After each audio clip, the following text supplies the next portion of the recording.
सवाल करना होगा न्यू एज टेक स्टॉक्स पे। यहाँ पे रिन्यूड इंटरेस्ट आया है, पोजिशनली भी अच्छा सेटअप लग रहा है, इटर्नल के नतीजे अच्छे लगे, फिर पेटीएम के नतीजे भी स्ट्रॉन्ग थे और एक अलग ट्रेजेक्ट्री में जा रहे हैं। न्यू एज टेक में अगर आपको कोई स्टॉक लेना होता हरीश जी, तो कौन सा स्टॉक पे जो आपका फोकस ज़्यादा होता? पेटीएम देखिए अभी डेज हाई पे भी है बाय द वे।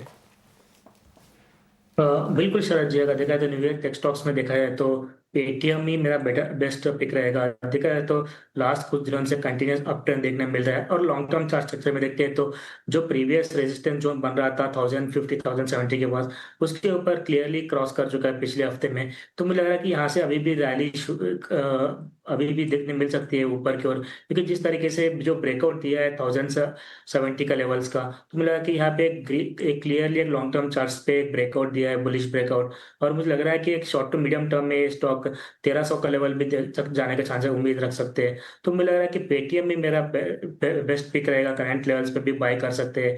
अगर जिसके बाद बाइंग है तो होल्ड रखना चाहिए बिल्कुल। और जो भी डिप्स आता है मुझे लग रहा है कि वहाँ पे अक्यूमुलेट कर सकते हैं एवरेजिंग करके। तो मुझे लग रहा है कि पेटीएम अभी भी रैली इसमें बरकरार रहेगी कंटिन्यूस, क्योंकि जिस तरीके से ऊपर की ओर रेजिस्टेंस 1300 के अराउंड है। और अगर इंडिकेटर्स की बात करते हैं, इंडिकेटर जितना मोमेंटम हमने लास्ट कुछ दिनों से देखा है, उसके चलते उसके बावजूद इंडिकेटर्स अभी तक ओवरबॉट सिनेरियो नहीं इंडिकेट कर रहे। तो वो अभी भी मुझे उसकी वजह से भी एक पॉजिटिव ट्रेंड अभी भी लग रहा है कि कंटिन्यूशन रहेगा। तो पेटीएम ही रहेगा मेरा बेस्ट पिक, करंट लेवल्स पे भी बाय करने की राय रहेगी। और ऊपर की ओर 1300 का टारगेट इमीडिएट बेसिस में देखने मिल सकता है शॉर्ट टू मीडियम टर्म।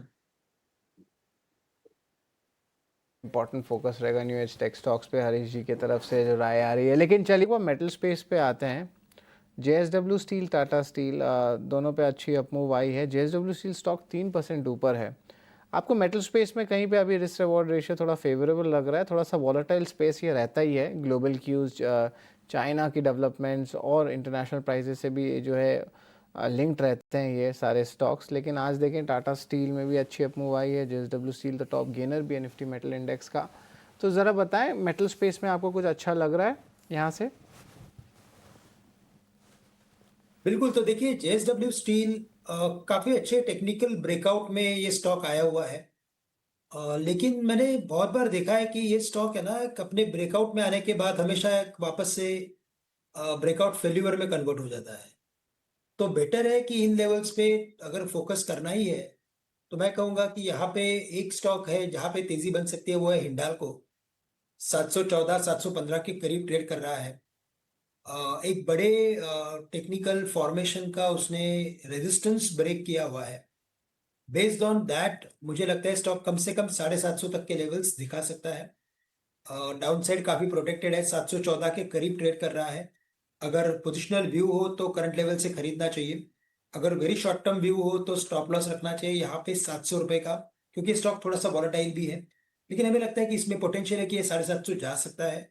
साथ ही साथ मुझे लगता है कि जहाँ पे इवेंट बना हुआ है वो है वेदांता, कि जहाँ पे बिजनेस के डीमर्ज होने की जो न्यूज है वो चलती रहेगी और उसके पीछे स्टॉक हमेशा लाइमलाइट में रहेगा। लोअर बाउंड्री कुछ 420 430 के करीब की थी, वो ऑलमोस्ट इसने अचीव कर ली है। अब ये स्टॉक वापस से एक बार 470 480 तक के लेवल्स दिखा सकता है। तो हिंडाल्को और वेदांता ये मुझे लगता है बेटर प्रोपोजिशंस है for buying in from the metal basket.